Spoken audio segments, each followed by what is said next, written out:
بسم اللہ الرحمن الرحیم۔ السلام علیکم دوستو، پچھلی ویڈیو کے ذریعے آپ نے 10 محرم کے دن کا خونی منظر سن لیا۔ آپ نے سن لیا کہ مولا علی کے شیروں کی شہادت کس طرح ہوئی۔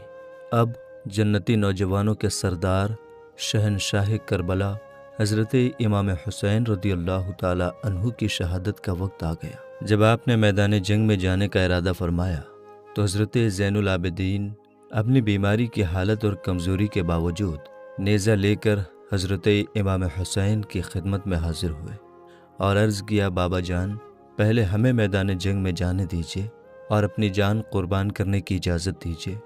میرے ہوتے ہوئے آپ شہید ہو جائیں، یہ نہیں ہو سکتا۔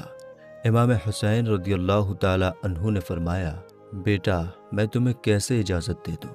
علی اکبر بھی شہید ہو گئے، قاسم بھی دنیا سے چلے گئے، اور تمام عزیز و اقارب جو ہمارے ساتھ تھے سب راہ حق میں شہید ہو چکے ہیں۔ میں تمہیں اجازت دے دوں تو خواتین اہل بیت کا کوئی دیکھ ریکھ کرنے والا نہیں رہ جائے گا۔ ان کو مدینہ کون پہنچائے گا؟ تمہاری ماں بہنوں کی حفاظت کون کرے گا؟ میرے پیارے بیٹے، تمہیں زندہ رہنا ہے، تمہیں شہید نہیں ہونا ہے، ورنہ میری نسل کس سے چلے گی؟ میرے باپ داداؤں کی جو امانتیں میرے پاس ہیں وہ کس کو سونپی جائے گی؟ میرے لگتے جگر، یہ ساری امیدیں تمہاری ذات سے جڑی ہیں۔ دیکھو، میری طرح صبر و استقامت سے رہنا، راہ حق میں آنے والی ہر تکلیف و مصیبت کو برداشت کرنا، اور ہر حالت میں اپنے نانا جان صلی اللہ تعالی علیہ وسلم کی شریعت اور ان کی سنت کی پیروی کرنا۔ میرے بعد تم ہی میرے جانشین ہو، تمہیں میدان جنگ میں جانے کی اجازت نہیں۔ پھر امام حسین رضی اللہ تعالی عنہ نے ان کو تمام ذمہ داریاں سونپ کر اپنی دستار مبارک اتار کر ان کے سر پر رکھ دی اور انہیں بستر پر لٹا دیا۔ اب امام پاک اپنے خیمے میں تشریف لائے، صندوق کھولا اور تبرکات میں سے اپنے نانا جان صلی اللہ تعالی علیہ وسلم کا امامۂ مبارک سر پر باندھا اور سید الشہداء حضرت امیر حمزہ کی ڈھال پشت پر رکھی، شیر خدا کی تلوار ذوالفقار گلے میں لٹکائی اور جعفر طیار کا نیزہ ہاتھ میں لیا۔ اور اس طرح جب آپ تیار ہو گئے، بیویوں نے جب اس منظر کو دیکھا تو ان کے چہروں کے رنگ اڑ گئے اور ان کی آنکھوں سے موتی ٹپکنے لگے۔ حضرت زینب نے آنسو بہاتے ہوئے کہا، پیارے بھیا۔ بیویوں نے درد میں ڈوبی ہوئی آواز سے کہا، ہمارے سرتاج۔ اور حضرت سکینہ نے روتے ہوئے کہا، بابا جان، کہاں جا رہے ہو؟ اس جنگل میں ہمیں کسے سونپ کر جا رہے ہو؟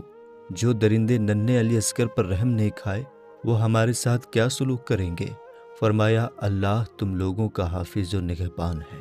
پھر آپ نے سب کو صبر و شکر کی وصیت فرمائی اور سب کو اپنا آخری دیدار دکھا کر گھوڑے پر سوار ہو گئے۔ سب لوگ آپ کو مایوسی سے دیکھ رہے تھے، آنکھوں میں آنسو ٹپک رہے تھے، مگر کوئی چیز حضرت امام حسین کے پاؤں کی بیڑی نہ بن سکی۔ آپ نے سب کو خدا کے حوالے کیا اور دشمنوں کے سامنے پہنچ گئے۔ کئی دن کے بھوکے پیاسے ہیں اور بیٹوں، بھائیوں، بھتیجوں اور جانثار ساتھیوں کے غم سے نڈھال ہیں۔ اس کے باوجود پہاڑوں کی طرح جمی ہوئی فوجوں کے مقابلے میں شیر کی طرح ڈٹ کر کھڑے ہو گئے اور ایک اشعار پڑھی اور آپ نے ایک تقریر کی۔ اس میں آپ نے حمد و صلات کے بعد فرمایا، اے لوگو، تم جس رسول کا کلمہ پڑھتے ہو اسی رسول کا ارشاد ہے کہ جس نے حسن و حسین سے دشمنی کی اس نے مجھ سے دشمنی کی، اور جس نے مجھ سے دشمنی کی اس نے اللہ تعالیٰ سے دشمنی کی۔ تو اے یزیدیو، اللہ سے ڈرو اور میری دشمنی سے باز آ جاؤ۔ اگر واقعی خدا و رسول پر ایمان رکھتے ہو تو سوچو اس خدائے شہید و بصیر کو کیا جواب دو گے، اور رسول اکرم صلی اللہ تعالیٰ علیہ وسلم کو کیا منہ دکھاؤ گے؟ بے وفاؤ، تم نے مجھے خطوط بھیج کر بلایا اور اب میں یہاں آیا تو تم نے میرے ساتھ ایسا برا سلوک کیا کہ ظلموں کی انتہا پار کر دی۔ ظالموں، تم نے میرے بیٹوں، بھائیوں اور بھتیجوں کو خاک و خون میں تڑپایا، چمن زہرا کے ایک ایک پھول کو کاٹ ڈالا، میرے تمام ساتھیوں کو شہید کر دیا، اور اب میرے خون کے پیاسے ہو۔ اپنے رسول کا گھر ویران کرنے والوں، اگر قیامت پر ایمان رکھتے ہو تو اپنے انجام پر غور کرو اور اپنی عاقبت پر نظر ڈالو۔ پھر یہ بھی سوچو کہ میں کون ہوں، کس کا نواسا ہوں، میرے والد کون ہیں، میری والدہ کس کی لگتے جگر ہیں، میں انہی فاطمہ زہرا کا بیٹا ہوں کہ جن کے پل صراط پر گزرتے وقت عرش سے ندا کی جائے گی کہ اے اہل محشر، اپنے سروں کو جھکا لو اور اپنی آنکھیں بند کر لو۔ حضرت خاتون جنت 70,000 حوروں کے ساتھ گزرنے والی ہے۔ بغیر تو اب بھی وقت ہے، شرم سے کام لو اور میرے خون سے اپنے ہاتھوں کو رنگین مت کرو۔ حضرت امام حسین رضی اللہ تعالی عنہ کی تقریر سن کر یزیدی لشکر کے بہت سے لوگ متاثر ہو گئے اور ان کی آنکھوں سے آنسو جاری ہو گئے، لیکن شمر وغیرہ بدبخت خبیثوں کے دل پر کوئی اثر نہ ہوا، بلکہ جب انہوں نے لشکریوں پر حضرت امام حسین رضی اللہ تعالی عنہ کی تقریر کا کچھ اثر دیکھا تو شور و گل مچانا شروع کر دیا کہ آپ یا تو یزید کی بیعت کر لیں اور یا تو جنگ کے لیے تیار ہو جائیں، اس کے علاوہ ہم کچھ سننا نہیں چاہتے۔ امام حسین رضی اللہ تعالی عنہ نے فرمایا، اے بدباطلو، مجھے خوب معلوم ہے کہ تمہارے دلوں پر بے رحمی اور بدبختی کی مہر لگ چکی ہے اور تمہاری غیرت ایمانی مردہ ہو چکی ہے، لیکن میں نے یہ تقریر صرف آخری وقت میں اس لیے کی ہے تاکہ تم یہ نہ کہہ سکو کہ ہم نے حق اور امام برحق کو نہیں پہچانا تھا۔ الحمدللہ میں نے تمہارا یہ بہانہ ختم کر دیا۔ اب رہا یزید کی بیعت کا سوال، تو یہ مجھ سے ہرگز نہیں ہو سکتا کہ میں باطل کے سامنے سر جھکا دوں۔ امام حسین رضی اللہ تعالی عنہ نے جب دیکھا کہ یہ بدبخت میرے قتل کا وبال اپنی گردن پر ضرور لیں گے اور میرا خون بہانے سے کسی طرح باز نہیں آئیں گے، تو آپ نے فرمایا، اب تم لوگ جو ارادہ رکھتے ہو پورا کرو اور جسے میرے مقابلہ کے لیے بھیجنا چاہتے ہو بھیجو۔ بڑے بڑے مشہور بہادر جو شیر خدا کے شیر سے مقابلہ کے لیے بچا کر رکھے گئے تھے، ان میں سے ابن سعد نے سب سے پہلے تمیم بن قحطبہ کو حضرت امام حسین سے جنگ کرنے کے لیے بھیجا، جو ملک شام کا نامی گرامی پہلوان تھا۔ وہ غرور و گھمنڈ سے ہاتھی کی طرح جھومتا ہوا اور اپنی بہادری کی ڈینگیں مارتا ہوا حضرت امام حسین کے سامنے آیا اور پہنچتے ہی آپ پر حملہ کرنا چاہا۔ ابھی اس کا ہاتھ اٹھا ہی تھا کہ شیر خدا کے شیر نے ذوالفقار حیدری سے ایسا وار کیا کہ اس کا سر جسم سے اڑا دیا اور اس کے گھمنڈ کو مٹی میں ملا دیا۔ پھر یزید ابتہی بڑے کر و فر کے ساتھ آگے بڑھا اور چاہا کہ امام حسین کے مقابل بہادری کا جوہر دکھا کر یزیدیوں کی جماعت میں اپنی شاباشی حاصل کرے اور انعام پائے۔ آپ کے سامنے پہنچ کر ایک نعرہ مارا اور کہا کہ شام و عراق کے بہادران کوہ شکن میں میری بہادری کا چرچا ہے، میں روم و مصر میں بہت مشہور ہوں، بڑے بڑے بہادروں کو آنکھ جھپکتے موت کے گھاٹ اتارتا ہوں، ساری دنیا کے لوگ میری بہادری کا لوہا مانتے ہیں اور میرے سامنے بھیڑ بکری کی طرح بھاگتے ہیں، کسی میں مجھ سے مقابلے کی طاقت نہیں۔ آج تم میری طاقت اور میرے داؤں پیچ کو دیکھو۔ امام حسین رضی اللہ تعالی عنہ نے فرمایا، تو مجھے جانتا نہیں، میں اپنی رگوں میں ہاشمی خون رکھتا ہوں، فاتح خیبر شیر خدا علی مشکل کشا کا شیر نر ہوں، تم جیسے نامردوں کی میری نگاہ میں کوئی حقیقت نہیں، میرے نزدیک مکھی اور مچھر سے زیادہ تیری حیثیت نہیں۔ شامی جوان یہ سن کر آگ ببولا ہو گیا اور فوراً گھوڑا کدا کر آپ پر تلوار کا وار کر دیا۔ حضرت امام حسین رضی اللہ تعالی عنہ نے اس کے وار کو بیکار کر دیا اور پھر جھپٹ کر اس کی کمر پر ایسی تلوار ماری کہ وہ کھیرے کی طرح کٹ کر 2 ٹکڑے ہو گیا اور منہ کے بل زمین پر گر پڑا۔ بدر بن سہیل یمنی اس منظر کو دیکھ کر غصے سے لال پیلا ہو گیا اور ابن سعد سے کہا، تم نے کن گواروں کو حسین کے مقابلے میں بھیج دیا جو 2 ہاتھ بھی جم کر مقابلہ نہیں کر سکے؟ میرے 4 بیٹوں میں سے کسی ایک کو بھیج دے، پھر دیکھ ابھی منٹوں میں حسین کا سر کاٹ لاتے ہیں۔ ابن سعد نے اس کے بڑے بیٹے کو اشارہ کیا، وہ گھوڑا کداتا ہوا امام حسین کے سامنے پہنچ گیا۔ آپ نے فرمایا، بہتر ہوتا کہ تیرا باپ مقابلے میں آتا تاکہ وہ تجھے خاک و خون میں تڑپتا ہوا نہ دیکھتا۔ پھر آپ نے ذوالفقار حیدری سے ایک ہی وار میں اس کا کام تمام کر کے جہنم پہنچا دیا۔ بدر نے جب اپنے مشہور شہسوار بیٹے کو اس طرح ذلت کے ساتھ قتل ہوتا ہوا دیکھا تو غصے سے دانت پیستے ہوئے گھوڑا دوڑا کر امام حسین کے سامنے آیا اور پہنچتے ہی نیزے سے وار کیا۔ آپ نے اس کے نیزے کو کاٹ دیا، اس نے فوراً تلوار سنبھالی اور کہا، حسین دیکھنا، میں وہ شمشیر مارتا ہوں کہ اگر پہاڑ پر ماروں تو وہ سرما بن جائے۔ یہ کہتے ہوئے امام حسین پر تلوار چلا دی۔ آپ نے اس کے وار کو خالی کر دیا اور اس پر ذوالفقار کا ایسا بھرپور ہاتھ مارا کہ بدر کا سر کٹ کر گیند کی طرح دور جا کر گرا۔ اس طرح شام و عراق کے ایک سے ایک بہادر حضرت امام حسین کے مقابلے میں آتے رہے، مگر جو بھی سامنے آیا آپ نے اسے موت کے گھاٹ اتار دیا۔ کوئی ان میں سے زندہ بچ کر واپس نہیں گیا۔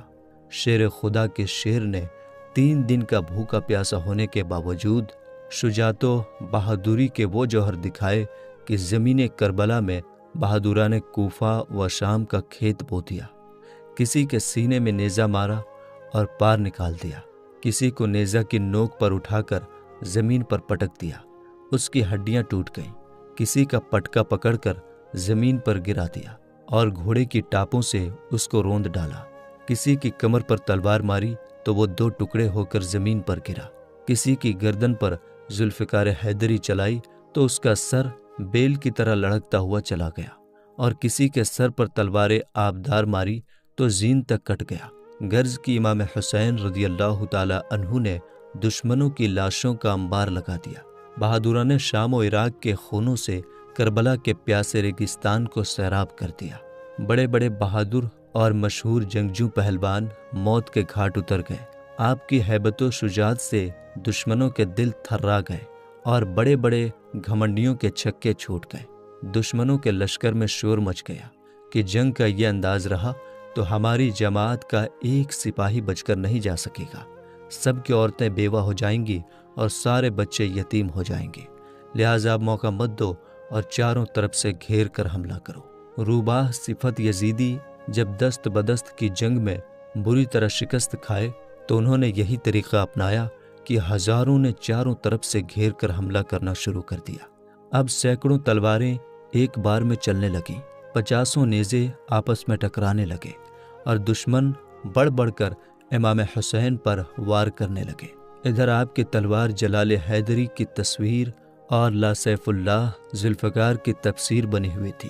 آپ چمکتی ہوئی تلوار کے جوہر دکھا رہے تھے، جس طرف حملہ کرتے پرے کے پرے کاٹ ڈالتے اور دشمنوں کے سروں کو اس طرح اڑاتے جس طرح پتجھڑ کے موسم میں پتے گرتے ہیں۔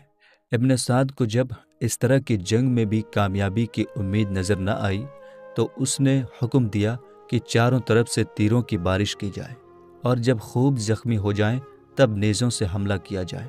تیر اندازوں نے آپ کو چاروں طرف سے گھیر لیا اور ایک وقت میں ہزاروں تیر کمانوں سے چھوٹنے لگے اور تیروں کی بارش شروع ہو گئی۔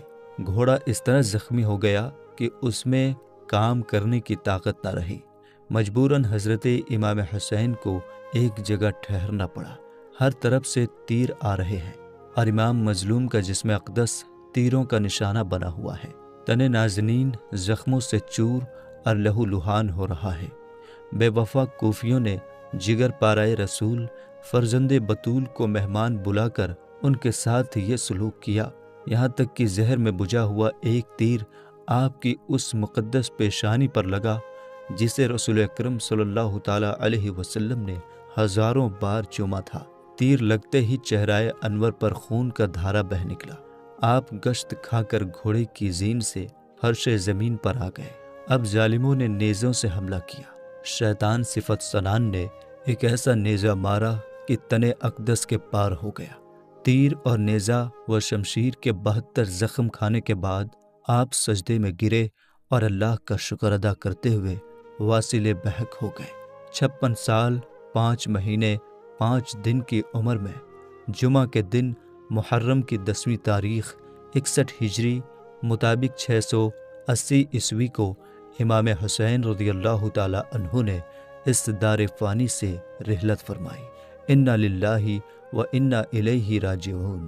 یزیدیوں نے سمجھا کہ ہم نے حسین کو مار ڈالا اور وہ مر گئے، لیکن زمین کربلا کا ذرہ ذرہ زبان حال سے ہمیشہ یہ پکارتا رہے گا کہ اے حسین تو زندہ ہے واللہ، تو زندہ ہے واللہ، میری چشم عالم سے چھپ جانے والے۔ نظر بن بخشا آپ کے سر مبارک کو تن اقدس سے جدا کرنے کے لیے آگے بڑھا مگر امام حسین رضی اللہ تعالیٰ عنہ کی ہیبت سے اس کے ہاتھ کانپ گئے اور تلوار چھوٹ گئی۔ پھر بدبخت ازلی خولی بن یزید، سنان بن انس، شبل بن یزید یا شمر بن خبیث نے آپ کے سر اقدس کو تن مبارک سے جدا کیا۔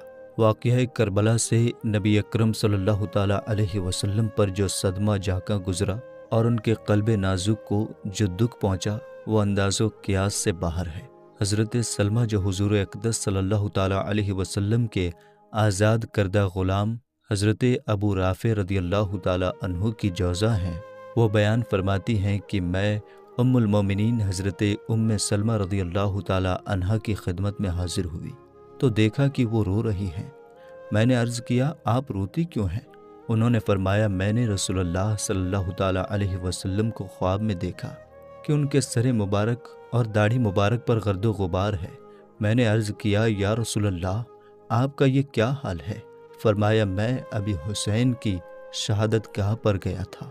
اور حضرت عبداللہ ابن عباس رضی اللہ تعالیٰ عنہما فرماتے ہیں کہ میں ایک روز دوپہر کے وقت خواب میں حضور اقدس صلی اللہ تعالیٰ علیہ وسلم کے جمال جہاں آرا کے دیدار سے مشرف ہوا۔ میں نے دیکھا حضور کے بال مبارک چہرائے انور پر بکھرے ہوئے گرد آلود ہیں اور دست اقدس میں خون سے بھری ہوئی ایک بوتل ہے۔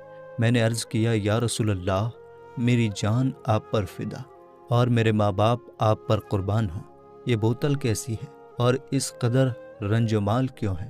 ارشاد فرمایا کہ اس بوتل میں میرے نور نظر حسین اور ان کے جانثار ساتھیوں کا خون ہے جسے میں آج صبح سے اٹھا رہا ہوں۔ اور حضرت ابن عباس رضی اللہ تعالیٰ عنہما فرماتے ہیں کہ میں نے اس وقت اور تاریخ کا یاد رکھا۔ کچھ دنوں کے بعد جب خبر آئی تو معلوم ہوا کہ حضرت امام حسین اسی وقت شہید کیے گئے تھے۔